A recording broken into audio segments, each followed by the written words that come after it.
Le second livre de Samuel, chapitre 13. Après cela, voici ce qui arriva.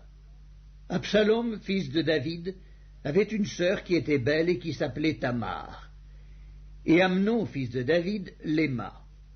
Amnon était tourmenté jusqu'à se rendre malade à cause de Tamar, sa sœur, car elle était vierge, et il paraissait difficile à Amnon de faire sur elle la moindre tentative. Amnon avait un ami nommé Jonadab, fils de Chiméa, frère de David, et Jonadab était un homme très habile. Il lui dit « Pourquoi deviens-tu ainsi chaque matin plus maigre, toi, fils de roi? Ne veux-tu pas me le dire ?» Amnon lui répondit « J'aime Tamar, sœur d'Absalom, mon frère. » Jonadab lui dit « Mets-toi au lit et fais le malade. Quand ton père viendra te voir, tu lui diras « Permets à Tamar, ma sœur, de venir pour me donner à manger, qu'elle prépare un mets sous mes yeux, afin que je le voie, que je le prenne de sa main. » Amnon se coucha et fit le malade. Le roi vint le voir, et Amnon dit au roi « Je te prie que Tamar, ma sœur, vienne faire 2 gâteaux sous mes yeux, et que je les mange de sa main. » David envoya dire à Tamar dans l'intérieur des appartements « Va dans la maison d'Amnon, ton frère, et prépare-lui un mets. » Tamar alla dans la maison d'Amnon, son frère, qui était couché.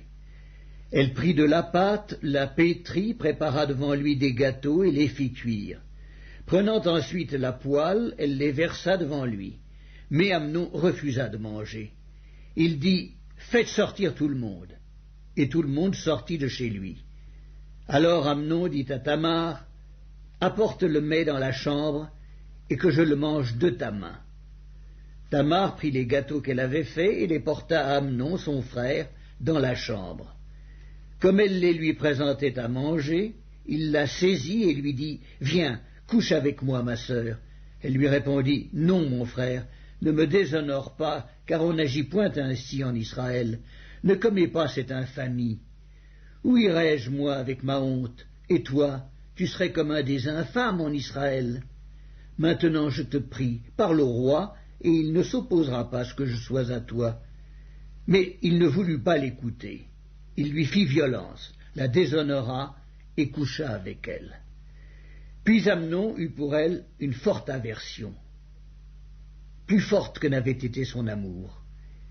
Et il lui dit « Lève-toi, va-t'en. » Elle lui répondit « N'augmente pas en me chassant le mal que tu m'as déjà fait. » Il ne voulut pas l'écouter, et appelant le garçon qui le servait, il dit « Qu'on éloigne de moi cette femme et qu'on la mette dehors, et ferme la porte après elle. » Elle avait une tunique de plusieurs couleurs, car c'était le vêtement que portaient les filles du roi, aussi longtemps qu'elles étaient vierges. Le serviteur d'Amnon la mit dehors et ferma la porte après elle.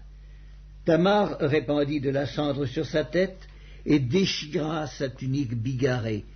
Elle mit la main sur sa tête et s'en alla en poussant des cris. Absalom, son frère, lui dit « Amnon, ton frère a-t-il été avec toi? Maintenant, ma sœur, tais-toi, c'est ton frère. Ne prends pas cette affaire trop à cœur. » Et Tamar, désolée, demeura dans la maison d'Absalom, son frère. Le roi David apprit toutes ces choses, et il fut très irrité. Absalom ne parla ni en bien ni en mal avec Amnon, mais il le prit en haine parce qu'il avait déshonoré Tamar, sa sœur. 2 ans après, comme Absalom avait les tondeurs à Baal-Hatzor, près d'Éphraïm, il invita tous les fils du roi, et Absalom alla vers le roi et dit « Voici, ton serviteur a les tondeurs, que le roi et ses serviteurs viennent chez ton serviteur. » Et le roi dit à Absalom « Non, mon fils, nous n'irons pas tous, de peur que nous ne te soyons à charge. » Absalom le pressa, mais le roi ne voulut point aller, et il le bénit. Absalom dit « Permets du moins à Amnon, mon frère, de venir avec nous. » Le roi lui répondit « Pourquoi irait-il chez toi ?» Sur les instances d'Absalom, le roi laissa aller avec lui Amnon et tous ses fils. Absalom donna cet ordre à ses serviteurs. « Faites attention quand le cœur d'Amnon sera égayé par le vin et que je vous dirai « Frappez Amnon, alors tuez-le. Ne craignez point, n'est-ce pas moi qui vous ordonne ?» Soyez fermes et montrez du courage. » Les serviteurs d'Absalom traitèrent Amnon comme Absalom l'avait ordonné. Et tous les fils du roi se levèrent, montèrent chacun sur son mulet et s'enfuirent. Comme ils étaient en chemin, le bruit parvint à David qu'Absalom avait tué tous les fils du roi et qu'il n'en était pas resté un seul. Le roi se leva, déchira ses vêtements et se coucha par terre, et tous ses serviteurs étaient là, les vêtements déchirés. Jonadab, fils de Chiméa, frère de David, prit la parole et dit « Que mon Seigneur ne pense point que tous les jeunes gens, fils du roi, ont été tués, car Amnon seul est mort, et c'est l'effet d'une résolution d'Absalom depuis le jour où Amnon a déshonoré Tamar, sa sœur. Que le roi mon Seigneur ne se tourmente donc point dans l'idée que tous les fils du roi sont morts, car Amnon seul est mort. » Absalom prit la fuite.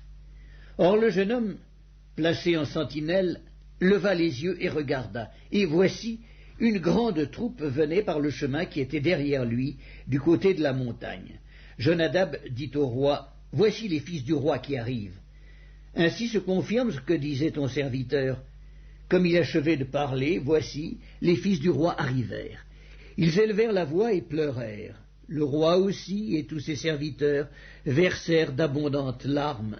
Absalom s'était enfui, et il alla chez Talmaï, fils d'Amihur, roi de Géshur. Et David pleurait tous les jours son fils. Absalom resta 3 ans à Géshur, où il était allé après avoir pris la fuite. Le roi David cessa de poursuivre Absalom, car il était consolé de la mort d'Amnon.